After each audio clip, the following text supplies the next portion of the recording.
نحمده ونصلي على رسوله الكريم اما بعد فاعوذ بالله من الشيطان الرجيم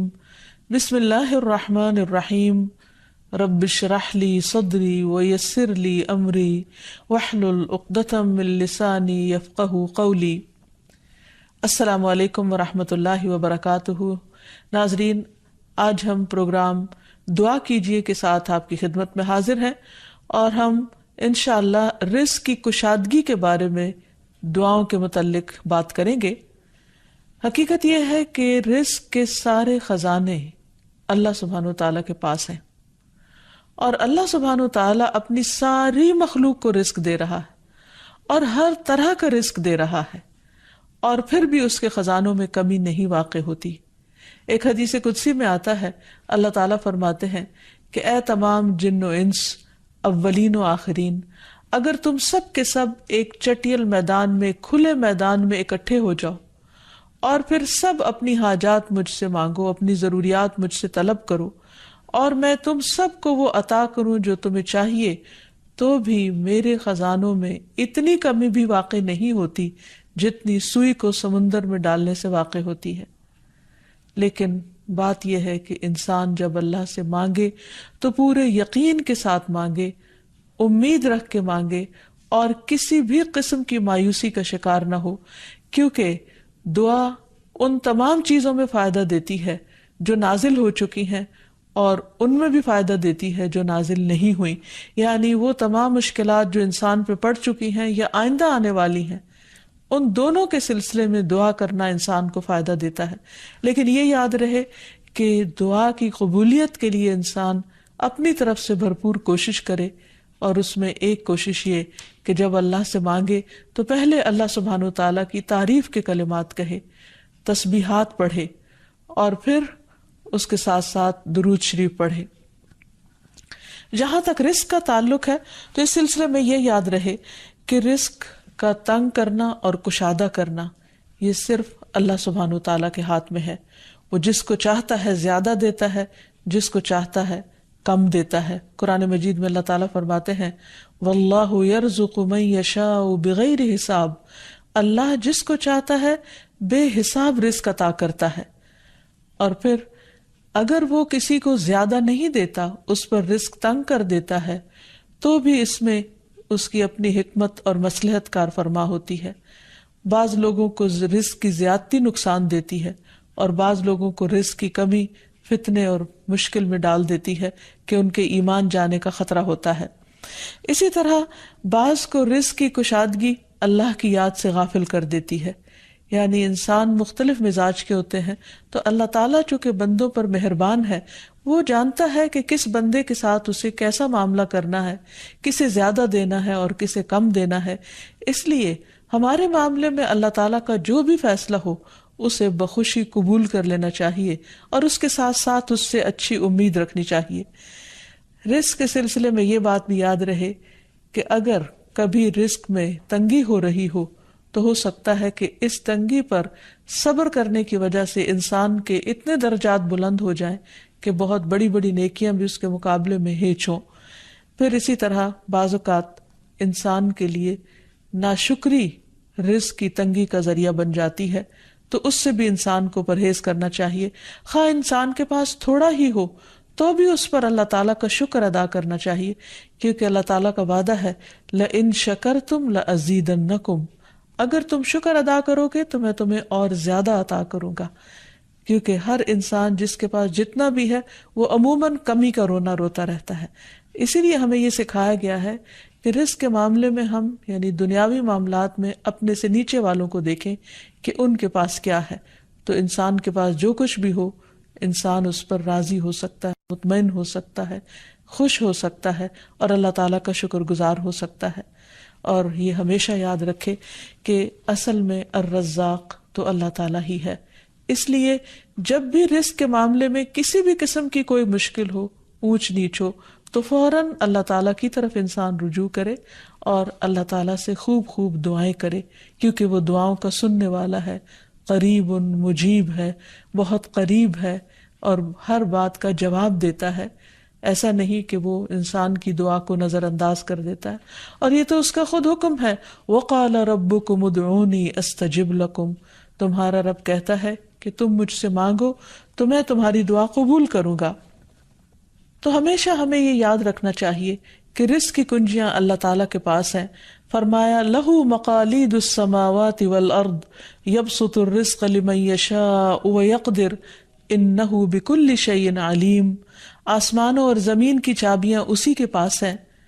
وہ جس کے لیے چاہتا ہے رزق کشادہ کر دیتا ہے اور جس کو چاہتا ہے تنگ کر دیتا ہے، بلا شبہ وہ سب کچھ جاننے والا ہے۔ اور پھر تمام مخلوقات کے رزق کی ذمہ داری اسی پر ہے۔ فرمایا وَمَا مِن دَابَّةٍ إِلَّا عَلَى اللَّهِ رِزْقُهَا، اور کوئی جاندار ایسا نہیں کہ جس کے رزق کا ذمہ اللہ کے اوپر نہ ہو۔ کوئی ایک چھوٹی سے چھوٹی چونٹی اور اس سے بھی چھوٹی مخلوق، ان سب کو وہی کھلاتا اور پلاتا ہے، وہی زندگی دیتا ہے اور زندگی کے اسباب مہیا کرتا ہے، لیکن اکثر لوگ اللہ تعالیٰ کے اس اختیار سے لا علم ہیں۔ اسی لیے اللہ تعالیٰ فرماتے ہیں قُلْ إِنَّ رَبِّي يَبْسُطُ الرِّزْقَ لِمَن يَشَاءُ وَيَقْدِرُ وَلَكِنَّ أَكْثَرَ النَّاسِ لَا يَعْلَمُونَ، کہہ دیجئے بے شک میرا رب رزق فراخ کرتا ہے جس کے لیے چاہتا ہے اور تنگ کر دیتا ہے، لیکن اکثر لوگ علم نہیں رکھتے، یعنی بہت سے لوگ اس حقیقت کو بھول جاتے ہیں، اور جب ان کے پاس زیادہ آتا ہے تو وہ سمجھتے ہیں کہ یہ ان کی محنت کا نتیجہ ہے، یہ ان کی کوششیں اور ان کے سمجھداری ہے جس کی وجہ سے ان کو زیادہ ملا ہے، اور اگر کسی کے پاس کم ہوتا ہے تو عموماً لوگ سمجھتے ہیں کہ یہ اس کی اپنی حماقت اور بے وقوفی کی وجہ سے یا ناسمجھی کی وجہ سے اس کو نہیں مل رہا۔ حالانکہ بعض اوقات اللہ سبحانہ وتعالی انتہائی ناسمجھ لوگوں کو بھی بہت کچھ عطا کر دیتا ہے، اور بعض اوقات بہت زیادہ پڑھے لکھے سمجھدار عقل مند لوگ اپنے 2 وقت کے کھانے کے لیے بھی پریشان ہوتے ہیں۔ حقیقت یہ ہے کہ اللہ سبحانہ وتعالی جسے چاہے خوب نوازے، اور دینے سے اس کے خزانوں میں کوئی کمی واقع نہیں ہوتی، اور یہ اس کی اپنی مشیت اور اس کی اپنی چاہت ہے۔ وہ چاہے تو اپنے نافرمانوں کو بہت کچھ دے دے۔ ہم دیکھتے ہیں کہ دنیا میں بہت سے لوگ اس کی ذات کا بھی انکار کرتے ہیں، اس کے آگے سجدہ بھی نہیں کرتے، اس کی راہ میں کچھ صدقہ خیرات بھی نہیں کرتے، لیکن اس کے باوجود ان پر رزق برستا ہی چلا جاتا ہے، کیونکہ اللہ سبحانہ وتعالیٰ ان کو ڈھیل دیتا ہے۔ پھر اسی طرح اللہ تعالیٰ نے ہر ایک کا چونکہ رزق مقرر کر رکھا ہے، تو جن کے حصے میں زیادہ دیا یا زیادہ رکھا ہے، وہ ایسا نہیں کہ ضروری طور پر ان کی کسی نیکی کی وجہ سے ہی ہو، وہ اللہ تعالیٰ کی تقسیم کی بنا پر ہے، اللہ تعالیٰ کا اپنا فیصلہ ہے جو اس کے حکمت پر مبنی ہے، جسے انسان نہیں جانتے، کیونکہ اللہ تعالیٰ نے ہر انسان کا رزق مقرر کر رکھا ہے، اور جو انسان کے مقدر میں ہوتا ہے وہ اس کو مل کر رہتا ہے۔ اسی لیے جابر بن عبداللہ کہتے ہیں کہ اللہ کے رسول صلی اللہ علیہ وسلم نے فرمایا، اگر ابن آدم اپنے رزق سے اسی طرح بھاگے جس طرح موت سے بھاگتا ہے، تو بھی رزق اسے اسی طرح پالے گا جس طرح اسے موت پا لیتی ہے، یعنی اس کا رزق اس تک پہنچ کر رہے گا۔ اس سلسلے میں ایک بہت اہم بات یاد رکھنے کی ہے کہ انسان رزق کے معاملے میں ہمیشہ اللہ تعالیٰ کی طرف رجوع کرے، اور کسی بھی پریشانی کی صورت میں غیر اللہ کی طرف رجوع نہ کرے، یعنی اپنے دکھ، تکلیف، پریشانی، اس کا داستان، اس کی بپتا صرف اللہ تعالیٰ کو سنائے، اسی سے دعائیں مانگے، اور یہ مت سمجھے کہ اللہ تعالیٰ نہیں سنتا تو وہ کسی اور کے در پر جا کر اپنی مشکل بیان کر کے اسے مشکل کشا سمجھتے ہوئے اس سے اپنی حاجات پوری کروا سکتا ہے۔ قرآن مجید میں اللہ تعالیٰ فرماتے ہیں وَاللَّهُ جَعَلَ لَكُم مِّنْ أَنفُسِكُمْ أَزْوَاجًا وَجَعَلَ لَكُم مِّنْ أَزْوَاجِكُمْ بَنِينَ وَحَفَدًا وَرَزَقَكُم مِّنَ الطَّيِّبَاتِ أَفَبِالْبَاطِلِ يُؤْمِنُونَ وَبِنِعْمَةِ اللَّهِ هُمْ يَكْفُرُونَ وَيَعْبُدُونَ مِن دُونِ اللَّهِ مَا لَا يَمْلِكُ لَهُمْ رِزْقًا مِّنَ السَّمَاوَاتِ وَالْأَرْضِ شَيْئًا وَلَا يَسْتَطِيعُونَ، اور اللہ نے تمہارے لیے خود تم ہی سے بیویاں بنائیں، اور تمہارے لیے تمہاری بیویوں سے بیٹے اور پوتے بنائے، اور تمہیں پاکیزہ چیزوں سے رزق دیا، تو کیا وہ باطل کو مانتے ہیں اور اللہ کی نعمت کا انکار کرتے ہیں؟ اور وہ اللہ کے سوا ان کی عبادت کرتے ہیں جو نہ انہیں آسمانوں اور زمین سے کچھ بھی رزق دینے کے مالک ہیں، اور نہ وہ طاقت رکھتے ہیں۔ تو اس آیت سے واضح طور پر پتہ چلتا ہے کہ اللہ کے رزق کے خزانے صرف ان کا مالک اللہ ہی ہے، اس کے علاوہ کوئی نہیں۔ اگر اللہ تعالیٰ کسی کو رزق نہ دے تو کوئی اور کچھ بھی نہیں دے سکتا، کیونکہ اللہ تعالیٰ نے ملکیت کے یہ سارے اختیارات اپنے پاس رکھے ہوئے ہیں، کسی اور کو نہیں دیے۔ جیسا کہ ایک اور آیت میں آتا ہے کہ انسان کو اللہ ہی کے ہاں رزق تلاش کرنا چاہیے۔ فرمایا انما تعبدون من دون اللہ اوثانا وتخلقون افکا ان الذین تعبدون من دون اللہ لا يملكون لكم رزقا فابتغوا عند اللہ الرزق واعبدوہ واشکروا لہ الیہ ترجعون۔ تم اللہ کے سوا چند بتوں ہی کی تو عبادت کرتے ہو اور تم سراسر جھوٹ گھڑتے ہو۔ بلا شبہ اللہ کے سوا جن کی تم عبادت کرتے ہو تمہارے لیے کسی رزق کے مالک نہیں، سو تم اللہ کے ہاں ہی رزق تلاش کرو اور اسی کی عبادت کرو اور اس کا شکر کرو، اسی کی طرف تم لوٹائے جاؤ گے۔ یعنی اسی نے تمہیں پیدا کیا، وہی تمہیں رزق دیتا ہے، اسی کی طرف تمہاری واپسی ہے۔ اس لیے تم نہ اللہ کے سوا کسی اور کی عبادت کرو اور نہ ہی اس کے آگے ہاتھ پھیلاؤ اور نہ اس سے توقع رکھو کہ وہ تمہیں کچھ دے گا، بلکہ اس کے مقابلے میں پورے یقین کے ساتھ اللہ تعالیٰ سے ہی مانگتے رہو، کیونکہ نبی صلی اللہ علیہ وسلم نے فرمایا کوئی شخص اس طرح دعا نہ کرے کہ اے اللہ اگر تو چاہے تو مجھے روزی دے، بلکہ پختگی کے ساتھ سوال کرے، پورے عزم کے ساتھ سوال کرے، کیونکہ اللہ جو چاہتا ہے کرتا ہے اور اس پر کوئی جبر کرنے والا نہیں ہے۔ اور جب بندہ اللہ سے رزق مانگتا ہے تو اللہ تعالیٰ اس کو عطا کرتا ہے۔ نبی صلی اللہ علیہ وسلم نے فرمایا جب تم اللہم ارزقنی کہو گے تو اللہ تعالیٰ فرمائے گا میں نے رزق دینے کا فیصلہ کر لیا۔ یعنی جب تم کہو گے کہ اللہ مجھے رزق دے تو اللہ تعالیٰ تمہیں جواب دے گا کہ ہاں میں تمہیں رزق دوں گا۔ اس لیے اس حوالے سے مکمل طور پر اللہ سبحانہ وتعالیٰ پر بھروسہ کرنا چاہیے، اللہ تعالیٰ کا تقوی کرنا چاہیے، یعنی اللہ تعالیٰ سے ڈرتے رہنا چاہیے، اور رزق کی تلاش میں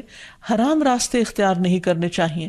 کیونکہ اللہ سبحانہ وتعالیٰ کا وعدہ ہے وَمَن يَتَّقِ اللَّهَ يَجْعَل لَّهُ مَخْرَجًا وَيَرْزُقْهُ مِنْ حَيْثُ لَا يَحْتَسِبُ۔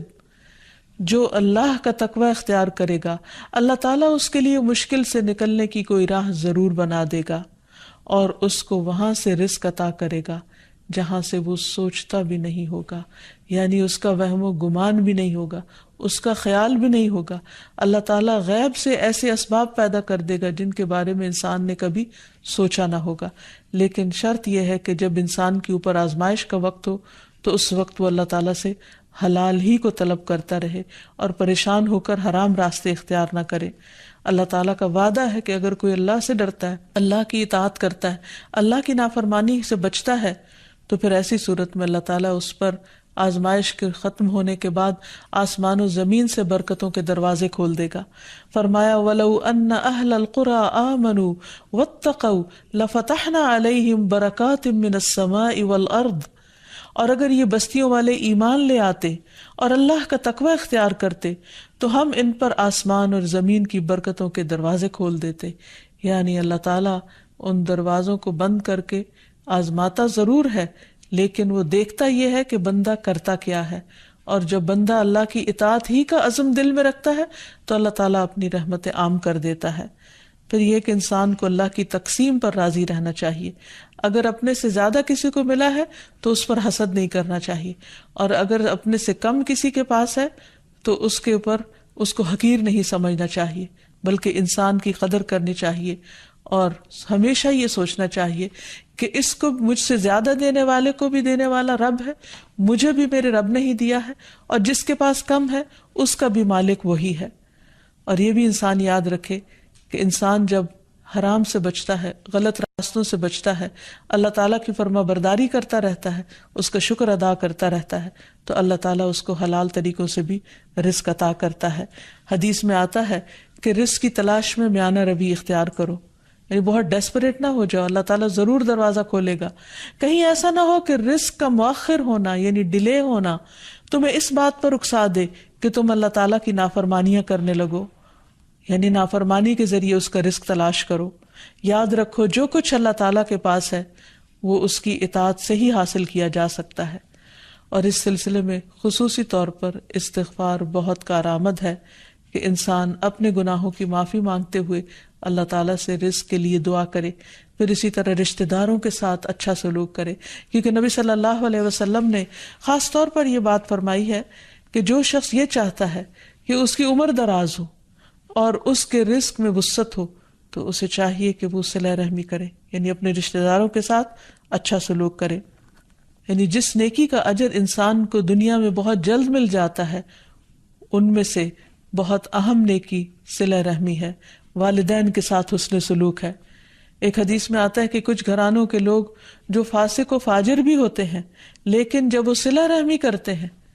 تو اس کی بنا پر ان کے مال بڑھ جاتے ہیں، یعنی رشتہ داروں کے ساتھ اچھے سلوک کی وجہ سے ان کے مال میں اور اضافہ ہو جاتا ہے اور ان کے افراد کی کثرت ہو جاتی ہے۔ پھر انسان ہمیشہ یہ یاد رکھے کہ مال دینے سے بڑھتا ہے، صدقہ خیرات مال میں اضافے کا ذریعہ بنتا ہے۔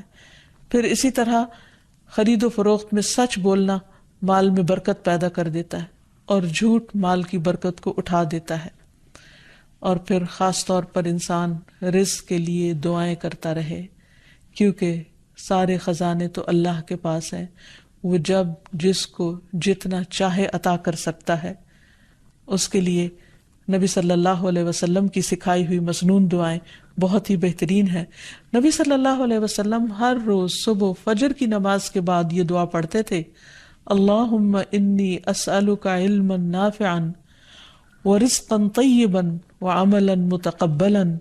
اے اللہ، میں تجھ سے علم نافع، طیب رزق یعنی پاکیزہ رزق اور مقبول عمل کا سوال کرتا ہوں، یعنی ایسے عمل کی توفیق دے جو تیرے ہاں قبول ہو جائے، تجھے پسند آ جائے۔ اور اس کے ساتھ ساتھ انسان کو حرام سے بچنے کی دعا کرنی چاہیے۔ اس سلسلے میں آپ صلی اللہ علیہ وسلم نے جو دعا سکھائی وہ ہے، اللہم اکفنی بحلالک عن حرامک واغننی بفضلک عمن سواک۔ اے اللہ، اپنے حلال کے ذریعے حرام سے میری کفایت فرما، یعنی مجھے اتنا حلال دے کہ مجھے حرام کی ضرورت ہی نہ رہے، اور اپنی مہربانی سے مجھے اپنے علاوہ ہر ایک سے بے نیاز کر دے، یعنی مجھے انسانوں کا محتاج نہ کر، کسی اور کا محتاج نہ کر، صرف اپنے خزانوں سے عطا فرما۔ پھر اسی طرح خاص طور پر بڑھاپے کی زندگی کے لیے وسعت رزق کی دعا کرنی چاہیے، کیونکہ جب انسان بوڑھا ہو جاتا ہے تو اس کے اعضاء کمزور ہو جاتے ہیں، وہ اپنے لیے خود کچھ کمائی نہیں کر سکتا، وہ دوسروں پر ڈپینڈنٹ ہو جاتا ہے، تو اس وقت وسیع رزق کی دعا سکھائی گئی۔ فرمایا، اللہم اجعل اوسع رزقک علی عند کبر سنی وانقطاع عمری۔ اے اللہ، جب میں بوڑھا ہو جاؤں اور میری عمر ختم ہونے لگے تو میرے رزق کو وسیع کر دے۔ اور رزق کی دو بڑی قسمیں ہوتی ہیں، ایک وہ رزق جو ظاہری طور پر جسموں کی غذا بنتا ہے یا انسان کی مادی ضروریات پوری کرتا ہے، اور دوسرا روحانی رزق، اور وہ رزق جو انسان کے غم ہم کو دور کرتا ہے،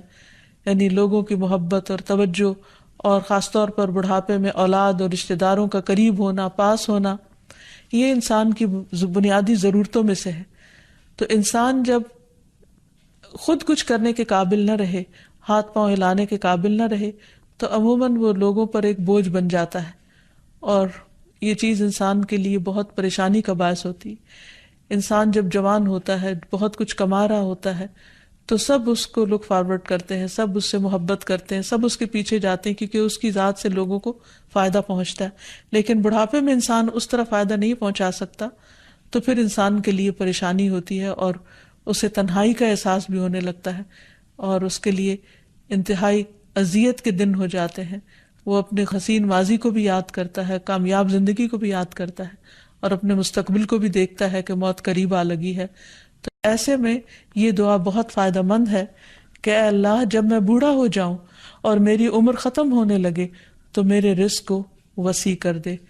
اور جب انسان کے پاس اپنی ضرورت کا ہوتا ہے بڑھاپے میں بھی، تو انسان یکسوئی کے ساتھ اللہ سبحانہ وتعالیٰ کی عبادت اور زیادہ کر سکتا ہے۔ اسی طرح اپنے لیے اور اپنی اولاد کے لیے وسیع رزق کی دعا کرنی چاہیے، جیسے ابراہیم علیہ السلام نے دعا کی تھی، ربنا انی اسکنت من ذریتی بواد غیر ذی زرع عند بیتک المحرم ربنا لیقیموا الصلاة فاجعل افئدة من الناس تہوی الیہم وارزقہم من الثمرات لعلہم یشکرون۔ اے ہمارے رب، بے شک میں نے اپنی کچھ اولاد کو اس وادی میں آباد کیا جو کسی کھیتی والی نہیں، تیری حرمت والے گھر کے پاس، اے ہمارے رب، تاکہ وہ نماز قائم کریں۔ سو کچھ لوگوں کے دل ایسے کر دے کہ ان کی طرف مائل رہیں، اور انہیں پھلوں سے رزق عطا کر تاکہ وہ شکر ادا کریں۔ تو اس میں ہم دیکھتے ہیں کہ ابراہیم علیہ السلام اپنے بچوں کے لیے روحانی رزق کی دعا بھی کر رہے ہیں، جذباتی محبت کے رزق کی دعا بھی کر رہے ہیں، اور پھر اس کے ساتھ ساتھ جسمانی رزق کی دعا بھی کر رہے ہیں جو ہر انسان کی ضرورت ہے، اور اس میں سے بھی بہترین رزق یعنی پھلوں کے رزق کی دعا کر رہے ہیں، کیونکہ انسان کو اللہ تعالیٰ کا صرف رزق ہی نہیں مانگنا چاہیے، بہترین رزق مانگنا چاہیے۔ یعنی ایک تو سمپل سی دعا ہے اللہم ارزقنی، اور پھر ورزقنا وانت خیر الرازقین، جو سورۃ المائدہ میں اللہ تعالیٰ نے دعا سکھائی ہے، اور ہمیں رزق دے اور تو سب رزق دینے والوں میں سے بہترین ہے۔ رزق کی تنگی میں خاص طور پر استغفار بہت فائدہ دیتی ہے، یعنی انسان کے گناہ انسان کے رزق کے راستے میں رکاوٹ بن جاتے ہیں۔ اور آخر میں یہ بات یاد رہے کہ انسان کے رزق میں اکثر اس کے اپنے گناہ رکاوٹ بن جاتے ہیں، اس لیے جب انسان ان گناہوں سے توبہ کرتا ہے، استغفار کرتا ہے، تو اللہ تعالیٰ رزق کے دروازے کھول دیتے ہیں، جیسے اللہ تعالیٰ کا وعدہ ہے۔ قرآن مجید میں آتا ہے، نوح علیہ السلام نے اپنی قوم سے کہا فَقُلْتُ اسْتَغْفِرُوا رَبَّكُمْ إِنَّهُ كَانَ غَفَّارًا يُرْسِلِ السَّمَاءَ عَلَيْكُمْ مِدْرَارًا وَيُمْدِدْكُمْ بِأَمْوَالٍ وَبَنِينَ وَيَجْعَلْ لَكُمْ جَنَّاتٍ وَيَجْعَلْ لَكُمْ أَنْهَارًا۔ اور کہا کہ اپنے رب سے معافی مانگ لو، بلا شبہ وہ بڑا معاف کرنے والا ہے، وہ تم پر آسمان سے خوب بارشیں برسائے گا، اور تمہاری مال اور اولاد سے مدد کرے گا، تمہارے لیے باغ پیدا کرے گا اور نہریں جاری کرے گا۔ تو اس سے یہ پتہ چلتا ہے کہ دنیا میں جتنی بھی راحتیں اور رزق کی قسمیں ہیں، ان سب کی کنجی استغفار ہے۔ تو اس لیے انسان کثرت سے اپنے گناہوں پر توبہ کرتا رہے۔ حضرت حسن بصری کی مجلس میں ایک شخص آیا اور کہنے لگا کہ اس کے ہاں اولاد نہیں، تو انہوں نے اس کو استغفار کا حکم دیا۔ دوسرے شخص نے کہا کہ ان کے ہاں قحط سالی ہے، بارشیں نہیں ہو رہی، تو انہوں نے ان کو استغفار پڑھنے کے لیے کہا۔ تیسرا شخص آیا اور کہنے لگا کہ اس کے رزق میں مشکل ہے، تو انہوں نے اس کو بھی یہی نسخہ بتایا۔ تو ان کی مجلس میں سے ایک شخص نے کہا کہ آپ نے ہر مشکل میں مبتلا شخص کو ایک ہی بات بتائی، ایک ہی وظیفہ بتایا، اور وہ بخشش کی دعائیں کرنے کا۔ تو کہا کہ کیا تم نے سورۃ نوح کی آیت نہیں پڑھی؟ حقیقت یہ ہے کہ اللہ کا کلام سچا ہے، اور ہمیں اس پر ایمان لا کر پورے یقین کے ساتھ، وثوق کے ساتھ دعا مانگنی چاہیے کہ ہم انشاءاللہ استغفار کریں گے تو آسمان سے اور زمین سے رزق اگلنے لگے گا، ابلنے لگے گا۔ اللہ تعالیٰ ہمیں اپنی رحمتوں سے نوازے۔ اور استغفار کے لیے سمپل، اے اللہ مجھے بخش دے، اے اللہ مجھے معاف کر دے، اے اللہ میرے اگلے پچھلے سارے گناہوں کو معاف کر دے، اللہم اغفر لی، استغفر اللہ ربی من کل ذنب واتوب الیہ۔ اور سچے دل سے انسان توبہ کرتا رہے تو اللہ تعالیٰ کو مہربان پائے گا۔ وآخر دعوانا ان الحمد للہ رب العالمین۔